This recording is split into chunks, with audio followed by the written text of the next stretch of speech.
Hey guys, welcome back to my new blog. So guys, आज का जो blog होने वाला है वो होने वाला है भाई साहब हमारी स्टोरी के ऊपर कि हमने अर्टिगा ही क्यों ली।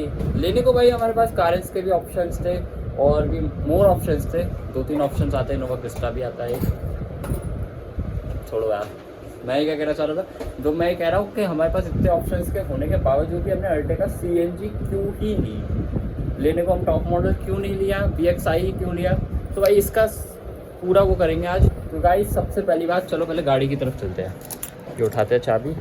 हाँ सो गाइस, अब हम आ चुके हैं अपनी गाड़ी के पास। एक तो गाड़ी के पास खड़े हैं। गाड़ी को हमारी को ऑलमोस्ट 3 साल होने वाले हैं, मतलब 3 साल नहीं 4 साल होने वाले हैं, ऑलमोस्ट होने ही वाले हैं। क्योंकि 27 जुलाई को ली थी मैंने, 27 जुलाई 2022 में ली थी गाड़ी। ऑलमोस्ट बढ़िया चल गई है गाड़ी, ऑलमोस्ट नहीं बढ़िया ही चल गई है अच्छे से, कोई भी कमी नहीं है। तो अब बात करते हैं हमने अर्टिगा ही क्यों चूज़ की। क्योंकि भाई देखो, उस टाइम पे करंट सिचुएशन कुछ ऐसी थी। देखो, हमारे फैमिली में थे 6 लोग और भाई हमारे चाहिए थी 7 सीटर, और हमारे पास थी उस टाइम पर वैगनर। तो वैगनर जो थी वो हमारी एक्सपायर्ड हो चुकी थी। तो वैगनर एक्सपायर्ड हो चुकी थी, फिर हमने उसको एक्सटेंड भी कराया था। ऐसा नहीं है, उसका रजिस्ट्रेशन एक्सटेंड भी कराया था। उसका रजिस्ट्रेशन एक्सटेंड कराने के बाद फिर हमने सोचा यार अब नई गाड़ी ले लेनी चाहिए। क्योंकि भाई वो नो डाउट गाड़ी बहुत बढ़िया थी, पर फिर भी दिक्कत दे रही थी। सो हमने सोचा चलो ले लेना चाहिए। तो हम भाई कई सारे शोरूम गए थे। देखो, सबसे पहली बात, रेनॉल्ट के शोरूम तो मेरे को जाना बिल्कुल पसंद नहीं है, मुझे रेनॉल्ट की गाड़ियाँ पसंद ही नहीं है। तो हम रेनॉल्ट गए ही नहीं। तो हम गए थे भाई इनोवा क्रिस्टा देखने। इनोवा क्रिस्टा थोड़े हाई बजट जा रही थी भाई, क्यों झूठ बोलूँ। इनोवा क्रिस्टा हाई बजट जा रही थी। कैरेंस इसके बजट में आ रही थी, इस सेगमेंट में आ रही थी।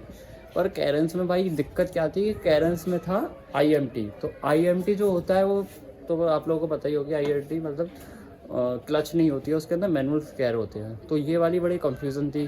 तो इस चक्कर में हमने किया कैरेंस नहीं ली थी, और किया कैरेंस आ रही थी डीजल में। तो इस चक्कर में हमने डीजल वाली किया कैरेंस नहीं ली थी। किया कैरेंस के बदले हमने ली थी अर्टिगा। फिर अर्टिगा जब हम बुक कराने गए थे भाई, सो अर्टिगा जब हमने बुक कराई थी, सो भाई अर्टिगा जब हमने बुक कराई थी भाई, उस टाइम पे चला वो जो न्यू आया था, न्यू इंजन आया था मारुति का। तो भाई BS6 में क्या था ना, मारुति ने डीजल ऑलमोस्ट बंद कर दिया था, बिल्कुल बंद कर दिया था परमानेंटली। तो इस चक्कर में फिर हमने सोचा चलो पेट्रोल का तो जाने का सवाल ही नहीं उठता है। तो हमने सोचा चलो पेट्रोल CNG ले लेते हैं। तो हमने CNG वाली गाड़ी जब पूछने गए थे मारुति के शोरूम, तो भाई वहाँ पे हमें पता पड़ी थी कि मारुति के जो सेमीकंडक्टर नाम की कोई होता आता था, जो उसकी वजह से बहुत तगड़ी वाली वेटिंग चल रही है। पर हमने वेटिंग छोड़ के हमने गाड़ी बुक कराई। और उसने हमें दी थी, सबसे पहली गाड़ी हमने बुक कराई थी KTL प्राइवेट लिमिटेड सागरा में, कमला नगर पे। और भाई उसने हमें दी थी कि हमारी गाड़ी आएगी कम से कम 52 वीक्स में। तो 52 वीक्स में हमारी गाड़ी के लिए बोला था। लेकिन भाई उस टाइम पे भाई गाड़ी की बहुत नीड थी, क्योंकि बैकग्राउंड हम सेल कर चुके थे ना। तो हमने सोचा कि अब इसको 3-4 जगह और बुक कराते हैं। तो भाई हमने प्रेम मोटर्स पर भी करा दी, मधुसूदन पर भी करा दी, और फिर एक न्यू बनना था मिराग व्हीकल्स जो हमारे सिकंदरा में ही है, तो वहाँ पे गए। तो उनने बोली कि हम आपको जल्दी दे देंगे, बाकी आपकी गाड़ी जब तक आ जाएगी तब तक आएगी, वैसे वेटिंग तो चल गई। पर उनने भाई साहब ऑलमोस्ट 4 महीने के अंदर गाड़ी दे दी, 4 महीने के अंदर, सीरियसली। और भाई साहब 4 महीने की बात कर रहा हूँ, 2 महीने बाद तो नहीं गई थी भैया, दूसरा कलर मिल रहा है वाइट कलर की, अगर आपको चाहिए CNG में अर्टिगा तो ले जाओ, अभी ले जाओ। पर हमने बोल दी थी नहीं, हमें यही कलर चाहिए।